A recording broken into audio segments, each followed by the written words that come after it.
Chào bạn, sau khi mình sử dụng khái niệm lòng yêu thương và tâm lý trao đổi để phân tích cuộc cạnh tranh giữa nước Mỹ và Trung Quốc, có một khán giả có nêu ra một vấn đề là hình như Hồi giáo có năng lực rất cao để kích thích lòng yêu thương của người dân, tại vì những người đi theo Hồi giáo có thể vì tôn giáo cho nên hy sinh mình và lên chiến trường. Thế tại sao Hồi giáo có năng lực cao như thế? Theo phong cách tóm tắt sâu của mình sẽ không chỉ nói về Hồi giáo mà cũng sẽ nói về Kitô giáo và Do Thái giáo. Tại vì ba tôn giáo này đều là các tôn giáo khởi nguồn từ Abraham, tiếng Anh là ngắn gọn hơn Abraham Religions. Abraham là tổ tiên của người Do Thái. Abraham được Thượng Đế ban cho sứ mệnh xây dựng một quốc gia vĩ đại. Tên của Thượng Đế này là Yahweh. Abraham có hai con Ishmael và Isaac. Mẹ của Ishmael là Hagar, mẹ của Isaac là Sarah. Hagar là tỷ tớ cái của Sarah, Sarah là vợ của Abraham. Khi bắt đầu, Sarah không có sinh con, cho nên để Abraham lấy Hagar làm vợ. Sau đó Hagar sinh ra Ishmael. Nhưng sau đó Sarah cũng sinh ra Isaac. Hai cô này luôn luôn có tranh cãi. Cuối cùng Abraham để Hagar mang Ishmael ra khỏi, chỉ có Sarah và Isaac ở lại. Theo Hồi giáo, sau đó Hagar và Ishmael đi đến Mecca trở thành tổ tiên của người Ả Rập. Mecca là nơi sinh của nhà tiên tri Muhammad, cũng là thành phố linh thiêng của Hồi giáo. Muhammad là người sáng lập Hồi giáo vào thế kỷ 7. Cho nên Abraham cũng là tổ tiên của người Ả Rập, trong Hồi giáo được gọi là Ibrahim. Còn Isaac kế thừa sứ mệnh của Abraham, sau đó người Do Thái lang thang đến Ai Cập làm nô lệ, sau đó nhà tiên tri Moses lãnh đạo người Do Thái ra khỏi Ai Cập. Moses cũng được Thượng Đế ban cho sứ mệnh làm người Do Thái hứa với Thượng Đế Yahweh, chấp nhận Yahweh là thần linh duy nhất và tuân thủ luật pháp của Yahweh. Sau đó, người Do Thái từng có xây dựng một quốc gia gọi là Israel vào thế kỷ 10 trước công nguyên, nhưng đến thế kỷ 6 trước công nguyên, họ bị đế quốc Babylon tiêu diệt. Người Do Thái lại lang thang đến khắp nơi. Đến thế kỷ 1, có một người Do Thái có tên là Jesus kêu gọi rằng Yahweh không chỉ là thần linh của người Do Thái, cũng là thần linh của tất cả mọi người. Cho nên bị người Do Thái coi là người phản bội, yêu cầu đế quốc La Mã tử hình Jesus. Nhưng sau đó tín đồ của Jesus tiếp tục tuyên giáo thành lập Kitô giáo. Do Thái giáo, Kitô giáo và Hồi giáo, ba tôn giáo này đều chứng minh rằng Thượng Đế là thần linh duy nhất. Trong kinh thánh của họ đều có bao gồm câu chuyện giống nhau. Cụ thể là Thượng Đế sáng tạo ra thế giới, sáng tạo ra Adam và Eve. Sau đó Adam và Eve vì có tội bị trục xuất khỏi vườn Eden. Sau đó Thượng Đế thấy nhân loại quá tội ác, cho nên hủy diệt nhân loại bằng lũ lụt, chỉ để Noah đóng một thuyền lớn để giải cứu gia tộc và các loài động vật v.v. Sự khác biệt của họ là đối với Do Thái giáo, Thượng Đế có quan hệ đặc biệt với người Do Thái. Thượng Đế có hứa với Abraham và Moses rằng nếu người Do Thái tuân theo luật pháp của Thượng Đế thì Thượng Đế sẽ làm người Do Thái xây dựng một quốc gia vĩ đại. Đối với Kitô giáo, Thượng Đế có đặc biệt sai người con của mình tới trần gian. Người con đó là Jesus. Jesus nói rằng Thượng Đế không chỉ là của người Do Thái mà là của mỗi người. Quốc gia vĩ đại mà Thượng Đế đã hứa không tồn tại trên trần gian mà là tồn tại trên thiên đàng. Nếu con người tuân theo luật pháp của Thượng Đế khi sống thì sẽ được đi vào thiên đàng sau khi qua đời. Đối với Hồi giáo, Jesus chỉ là nhà tiên tri thôi mà không phải là người con của Thượng Đế. Giống như Abraham và Moses đều là nhân loại bình thường, nhưng có Thượng Đế ban cho sứ mệnh. Và sau đó Thượng Đế cũng có ban sứ mệnh cho Muhammad, nhưng Muhammad là nhà tiên tri cuối cùng của Thượng Đế. Sau Muhammad, Thượng Đế sẽ không gửi nhà tiên tri để truyền đạt mệnh lệnh của Thượng Đế nữa. Dù sao, Thượng Đế cũng có hứa một thiên đàng cho những người mà khi sống có tuân thủ luật pháp của Thượng Đế có thể đi vào sau khi qua đời. Mấy bạn chú ý, ba tôn giáo này có một đặc điểm giống nhau. Cụ thể là những mình phải tuân thủ luật pháp của Thượng Đế, và ba tôn giáo này đều có thiết lập tổ chức chuyên môn để giải thích và xét xử theo luật pháp của Thượng Đế. Đó là lý do chân chính làm ba tôn giáo này có sức mạnh lớn. Thưa quý vị, có lẽ sẽ có người nghĩ rằng hóa ra cả Kitô giáo và Hồi giáo đều có lấy những câu chuyện của Do Thái giáo làm câu chuyện của họ. Thế tại sao người Do Thái có thể giỏi đến thế, thông minh đến thế? Thưa quý vị, thật ra những câu chuyện trong kinh điển của Do Thái giáo cũng không phải hoàn toàn là người Do Thái sáng tạo ra. Người Do Thái là thuộc về người Semit. Người Semit từng có xây dựng nhiều thành bang có văn minh rực rỡ ở Mesopotamia. Họ đại diện văn minh nhân loại tổ tiên. Bây giờ, dựa trên sự phát hiện khảo cổ ở Mesopotamia, chúng ta biết rằng có nhiều câu chuyện trong Do Thái giáo, ví dụ vườn Eden và thuyền lớn của Noah thực ra là câu chuyện đã lưu truyền rất lâu trong khu vực Mesopotamia. Nếu bạn từng có đọc kinh thánh của Do Thái giáo thì sẽ biết rằng tổ tiên của người Do Thái Abraham là mưu sinh bằng cách du mục. Ông ấy không phải là sinh sống trong thành bang, cho nên chúng ta có thể suy đoán rằng nguồn gốc của người Do Thái thực ra là nhóm thiệt thòi của người Semit. Người Semit chủ yếu là sinh sống trong thành bang, họ từng có xây dựng đế quốc Akkadian, đế quốc Assyria và đế quốc Babylon. Nhưng sau đó họ bị đế quốc Ba Tư tiêu diệt vào thế kỷ 6, sau đó lại bị người Hy Lạp, người La Mã và người Ả Rập chinh phục. Bây giờ người dân ở Mesopotamia chủ yếu là nói tiếng Ả Rập. Ngôn ngữ của người Semit cổ xưa đã bị biến mất rồi, nhưng trí tuệ của họ có từ người Do Thái kế thừa và lưu truyền bằng kinh thánh của Do Thái giáo. Do Thái giáo không chỉ là người mang ký ức của văn minh nhân loại tổ tiên, cũng có mang tổ chức của văn minh nhân loại tổ tiên. Chúng ta có thể phát hiện trong đa số văn minh, trong khi bắt đầu, nhà vua đều có vai trò của thầy tu. Cụ thể là nhà vua phụ trách thờ cúng thần linh sẽ kể câu tiên tri cho nhà vua. Nhưng mà sau đó văn minh phát triển, nhà nước sẽ xảy ra chiến tranh với nhà nước khác. Cho nên công việc của nhà vua biến thành chỉ huy quân đội nhiều hơn. Còn công việc giải thích câu tiên tri của thần linh sẽ dần dần chuyển giao cho những thầy tu chuyên nghiệp. Vì vậy, nhà vua và nhà tiên tri biến thành hai công việc khác biệt. Tổ tiên của người Do Thái Abraham là một thủ lĩnh bộ lạc. Địa vị của ông ấy là giống với một nhà vua. Nhưng công việc của ông ấy chủ yếu không phải là chỉ huy quân đội mà là tiếp nhận câu tiên tri của thần tế. Sau đó, Moses lãnh đạo người Do Thái đi ra khỏi Ai Cập. Công việc của ông ấy cũng không phải là chỉ huy quân đội, cũng là tiếp nhận câu tiên tri của thần tế. Khi bắt đầu, tổ chức của người Do Thái là có 12 bộ lạc. Họ tạo nên một liên minh và cùng nhau phục tùng một thần linh. Người lãnh đạo của liên minh này là thủ lĩnh bộ lạc. Họ cũng là thầy tu của Do Thái giáo, có năng lực giải thích pháp luật của thần tế. Phải đến thế kỷ 11 trước công nguyên, vì người Do Thái luôn luôn có mâu thuẫn với bộ lạc xung quanh, họ phát hiện họ phải ủng hộ một nhà vua chuyên môn chỉ huy quân đội. Vì vậy, họ xây dựng một vương quốc Israel. Nhà vua đầu tiên là Saul, sau đó có David và Solomon.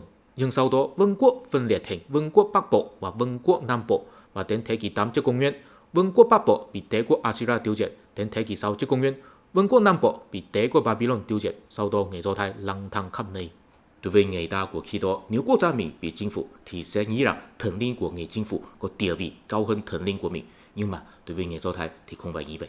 Vậy bạn chú ý, thực ra khái niệm của thuyết tân thần không phải là bắt nguồn từ Do Thái giáo, đó là bắt nguồn từ Hỏa giáo của người Ba Tư.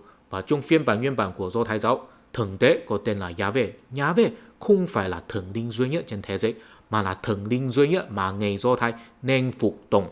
Yahweh là một thần linh luôn tố kỵ thần linh khác. Nếu Yahweh nhìn thấy người Do Thái sùng bái thần linh khác, Yahweh sẽ trừng phạt người Do Thái. Khi vương quốc của người Do Thái bị tiêu diệt, khi người Do Thái lang thang khắp nơi, họ nghĩ rằng họ chắc là vì không có tuân thủ luật pháp của Yahweh, làm Yahweh bức xúc, cho nên khi có ngoại xâm, Yahweh không có bảo hộ họ, mà là để người địch bắt nạt họ và làm họ lang thang khắp nơi. Đó là trừng phạt của Yahweh. Vì vậy, khi họ bị chinh phục, họ không có bỏ qua tín ngưỡng của mình như người khác. Họ là ngược lại biến thành ngoan đạo hơn. Tuy họ đánh mất quốc gia, nhưng tầng lớp quý tộc của họ không có bị biến mất. Họ trở thành người chuyên môn nghiên cứu luật pháp của Yahweh, đảm bảo người dân có tuân thủ luật pháp của Yahweh để tránh làm Yahweh bức xúc nữa.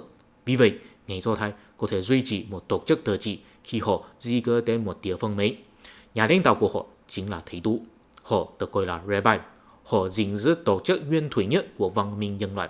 Cụ thể là công việc của nhà lãnh đạo là giải thích mệnh lệnh của thần linh mà không phải là chỉ huy quân đội.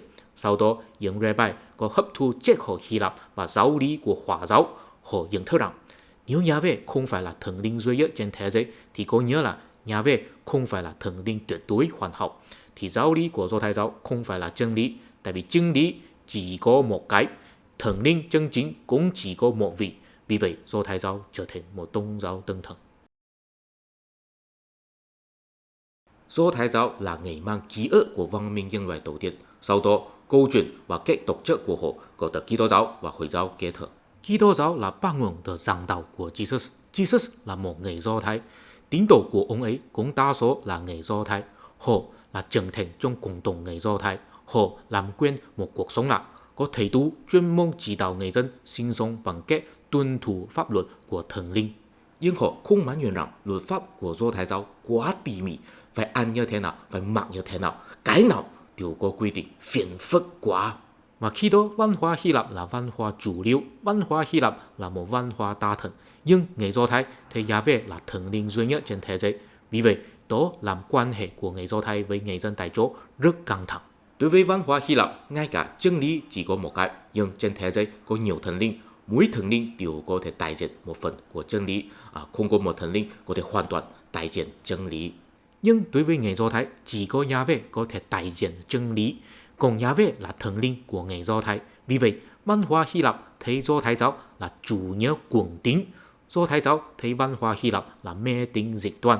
Hai bên luôn luôn xảy ra xung đột đẫm máu. Jesus chính là muốn giải phóng người Do Thái ra khỏi xung đột. Ông ấy bảo rằng, Yahweh không chỉ yêu người Do Thái thôi, Yahweh là thần linh của tất cả mỗi người Do Thái và người tại chỗ có thể cùng nhau tiếp nhận một thần linh giống nhau và cùng nhau sinh sống một cách hòa bình.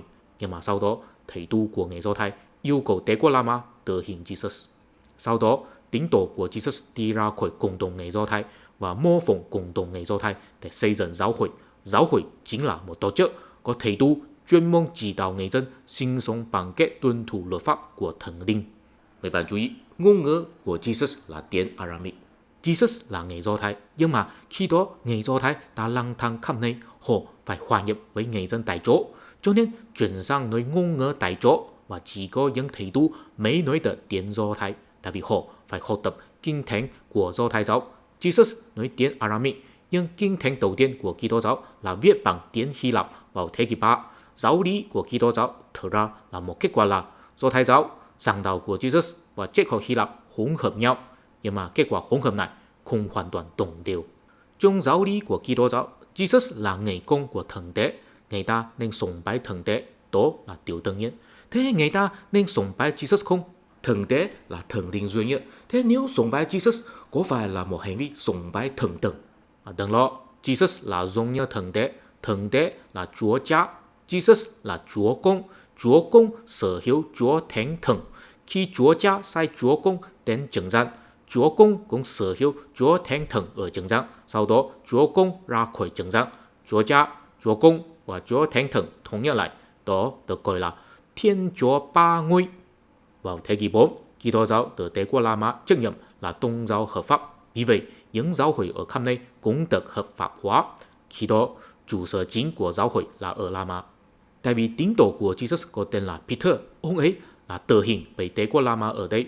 Jesus từng có báo cho Peter rằng thầy sẽ trao cho anh chìa khóa nước chảy. Vì vậy, giáo hội La Mã giải thích rằng Jesus để Peter có quyền lợi quyết định ai có thể đi vào thiên đường sau khi qua đời. Đó có nghĩa là Peter là giáo hoàng của giáo hội.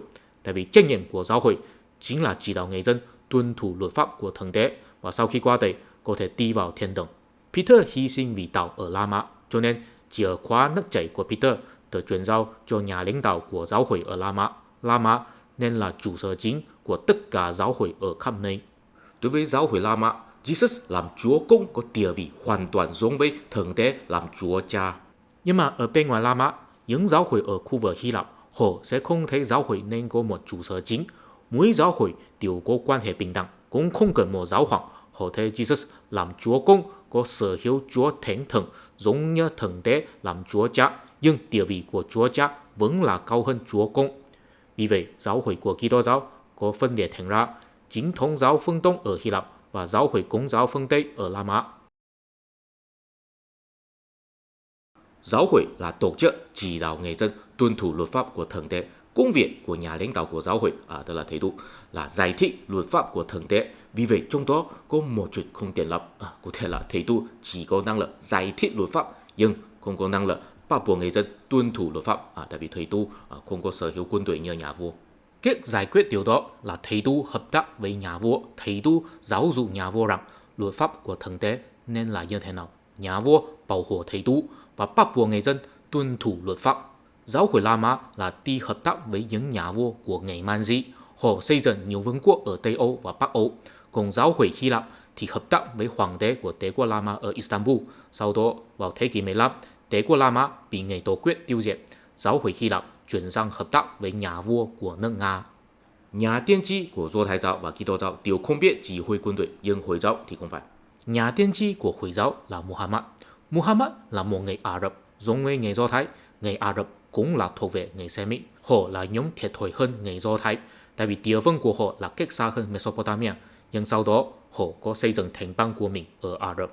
Trước khi Muhammad sáng lập Hồi giáo vào thế kỷ 7, xã hội của Ả Rập giống như người Do Thái trước thế kỷ 6 trước công nguyên. Họ hình thành nhiều bộ lạc và xây dựng nhiều thành bang, cũng có xây dựng nhiều vương quốc, nhưng tôn giáo của họ là thuyết đa thần. Muhammad là xuất thân từ một gia tộc của thủ lĩnh bộ lạc ở Mecca.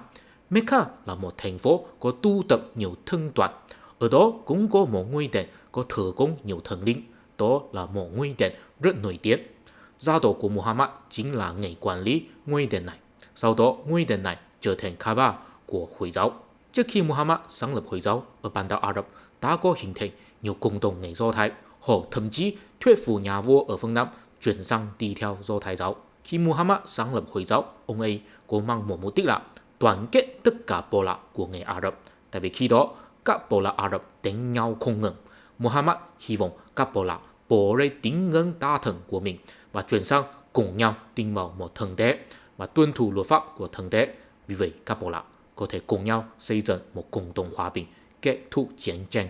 Giống như Jesus, thầy tu của Mecca thấy Muhammad là người phạm quy truyền thống, nhưng không giống với Jesus, Muhammad mang tín đồ thải cháu ra Mecca và đi tới Medina. Medina là một thành phố luôn luôn xảy ra nội chiến ở giữa bộ lạc. Muhammad thành công thuyết phục các bộ lạc tạo hòa bình với nhau, cùng nhau tin vào một thần đế.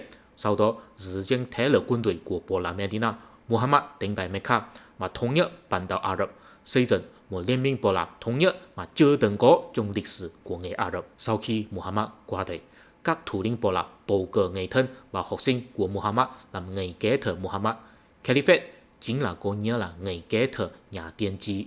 Sau đó, liên minh bộ lạc này bắt đầu bành trướng đến khu vực xung quanh, nhưng chỉ trải qua 4 nhiệm Caliphate, họ đã bắt đầu nội chiến rồi, tại vì không phải mỗi người đều mãn nguyện với kết quả bầu cử. Caliphate nhiệm thứ 2 và thứ 3 đều bị ám sát, nhiệm thứ 4 bị sát hại trong nội chiến. Vì vậy, sau đó Caliphate biến thành cha truyền con nối.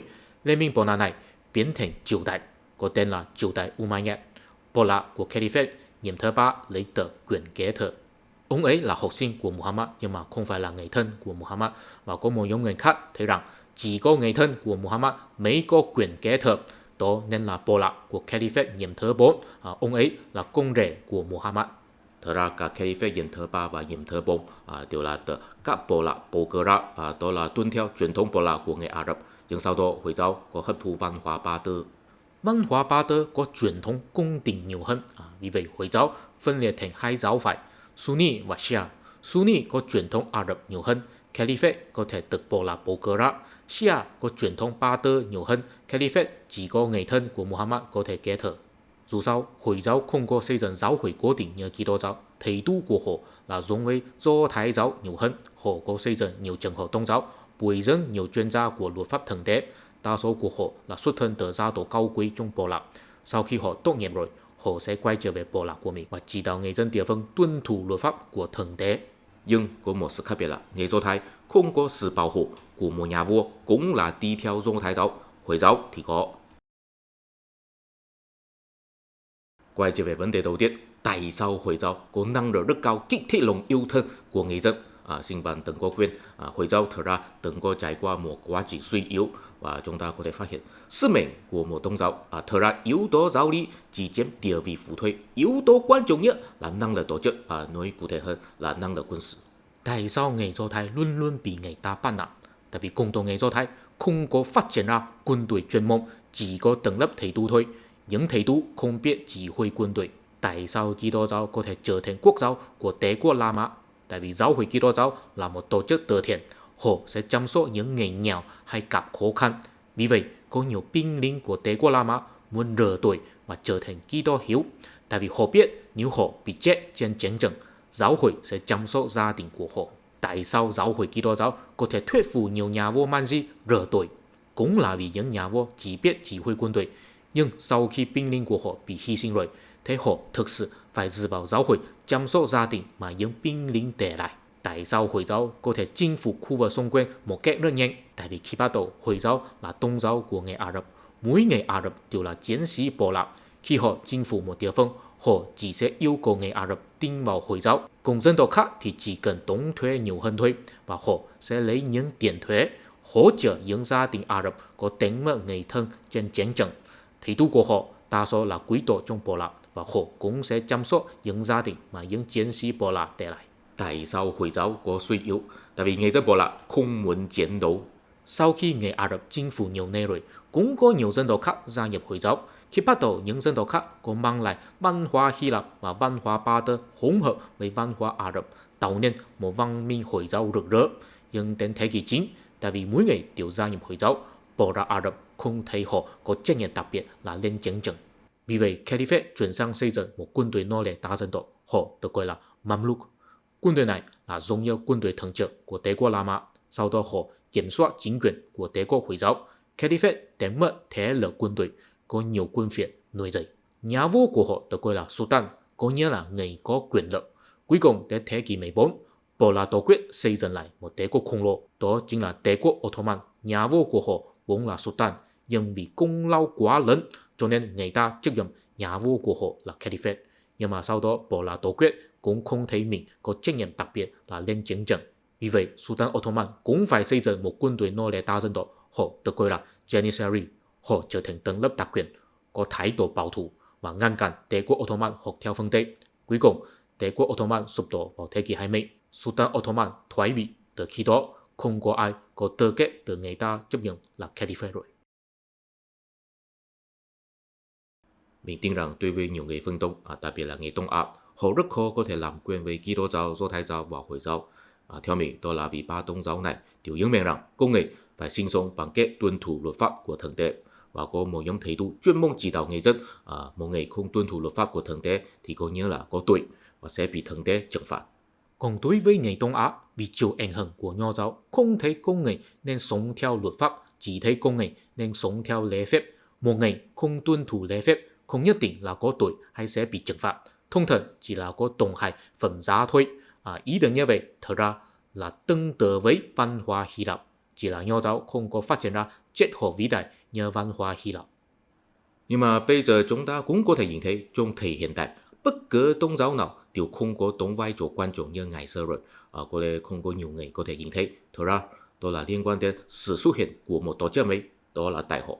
Đại học đầu tiên là Đại học Bologna ở miền Bắc Đức Ý vào thế kỷ 11. Sau đó nhiều quốc gia Tây Âu học theo. Vì vậy, đến thế kỷ 15, đã có nhiều đại học xuất hiện ở nhiều thành phố lớn. Giống với giáo hội, đại học có một nhóm người quản lý một cách tự trị và có công việc chuyển giao kiến thức. Nhưng không giống với giáo hội, đại học không có chức năng từ thiện và cũng không mang mục đích chỉ đạo cuộc sống của người dân. Mục đích quan trọng nhất của họ là nghiên cứu kiến thức. Nhưng mà sau đó họ có bồi dưỡng ra một nhóm người mà có hoài bão chỉ đạo cuộc sống của người dân, và chính là họ triển khai cải cách tôn giáo, sáng lập nhiều giáo phái tạo Tin lành. Chúng ta có thể phát hiện những nhân vật quan trọng triển khai cải cách tạo Tin lành vào thế kỷ 16, ví dụ Martin Luther của nước Đức, Johann Calvin của nước Pháp, Ulrich Zwingli của Thụy Sĩ và John Knox của Scotland. Họ đều có tốt nghiệp đại học. Nhóm người như vậy có tiếp xúc nhiều kiến thức trong đại học, chủ yếu là kiến thức nhân văn trong thời đại La Mã và Hy Lạp. Họ phát hiện họ có kiến thức nhiều hơn nhiều thầy tu trong giáo hội. Họ có năng lực suy luận cao hơn những thầy tu trong giáo hội. Vì vậy, họ tự nhiên không mãn nguyện để giáo hội chỉ đạo cuộc sống của họ. Họ thấy họ cũng có năng lực giải thích luật pháp của Thượng Đế, cũng có tư cách chỉ đạo cuộc sống của người dân. Khi giáo dục đại học càng ngày càng phổ biến, thì người tin hóa kiến thức như vậy sẽ càng ngày càng nhiều. Cuối cùng, họ hợp tác với nhà vua có nhân tài đầy đủ để xây dựng một đội ngũ quan liêu phát triển. Vì vậy, bộ máy nhà nước có năng lực cao lấy thuế và xây dựng chế độ lương hưu quân nhân hoàn hảo, cũng có năng lực cung cấp các loại dịch vụ công cộng. Vì vậy, vai trò của giáo hội càng ngày càng ít quan trọng hơn, còn vai trò của chính phủ càng ngày càng nhiều quan trọng hơn. Thưa quý vị, đó chính là tình hình của thời hiện đại. Theo quan sát của mình, có một số người Việt Nam có tình cảm rất phức tạp với văn hóa phương Tây. Mình có thể thông cảm điều đó, nhưng mà theo mình hình như trong tổ óc của họ, văn hóa phương Tây là bằng với Kitô giáo. Nhưng thật ra, văn hóa phương Tây mà họ nhìn thấy bây giờ là một kết quả văn hóa Kitô giáo đã suy yếu. Tuy nhiên, bây giờ chúng ta có thể nhìn thấy có nhiều giáo hội tạo Tin lành xuất hiện ở phương Tây, đặc biệt là nước Mỹ. Nhưng họ đã rất khác biệt với giáo hội ngày xưa rồi, tại vì họ tuân thủ một nguyên tắc là tự do tôn giáo. Tự do tôn giáo có nghĩa là gì? Có nghĩa là mỗi người có thể xây dựng giáo hội của mình và giải thích luật pháp của Thượng Đế một cách tự do. Đó chính là bằng với thuyết đa thần. Thượng Đế của bạn là khác biệt với Thượng Đế của tôi. Tôi không nói Thượng Đế của bạn là sai, bạn cũng không nói Thượng Đế của tôi là sai. Thế có gì khác biệt với thuyết đa thần? Tuy nhiên, bây giờ có nhiều quốc gia Hồi giáo vẫn là nhấn mạnh vai trò của thầy tu, nhưng mà trong đó có sự khác biệt. Có một số quốc gia là vì truyền thống bộ lạc rất mạnh, kết cấu bộ lạc của họ vẫn tồn tại, ví dụ Saudi Arabia, cho nên quý tộc bộ lạc của họ vẫn có nhiều sức mạnh. Vì có nhiều thầy tu cũng là quý tộc bộ lạc, cho nên thầy tu của quốc gia như vậy vẫn đóng vai trò quan trọng. Bây giờ chúng ta có thể nhìn thấy những chủ nghĩa Hồi giáo cực đoan, thực ra họ không phải là thực hiện truyền thống bộ lạc mà là một phản ứng dữ dội với xung kích hiện đại. Họ là muốn học theo phương Tây, xây dựng một bộ máy nhà nước mạnh mẽ, nhưng có một khác biệt là bộ máy nhà nước trong lý tưởng của họ không phải là tuân theo chủ nghĩa thế tục mà là có trách nhiệm thực hiện luật pháp của Thượng Đế, cụ thể là luật pháp của Hồi giáo. Vì vậy, thầy tu có địa vị cao nhất, đó là khác biệt với Hồi giáo ban đầu. Tại vì trong truyền thống, nhà vua của bộ lạc mới là có địa vị cao nhất, và bây giờ chủ nghĩa như vậy đã thành công xây dựng một quốc gia ở Iran rồi. Có lẽ trong tương lai họ sẽ xây dựng một quốc gia mới ở Trung Á, tổ chức của họ chính là ISIS. Tất nhiên, cũng có một tình huống khác biệt. Ví dụ Trung Quốc, họ có thể khoan dung nhiều tôn giáo, nhưng có một ý thức hệ chính thức gọi là chủ nghĩa Mác Lênin. Giống như ngày xưa, họ có một ý thức hệ chính thức gọi là Nho giáo. Nhưng không thể xác định sĩ phu hiện đại của họ là ai. Có lẽ là những người giải môn chủ nghĩa Mác Lênin ở trường họ.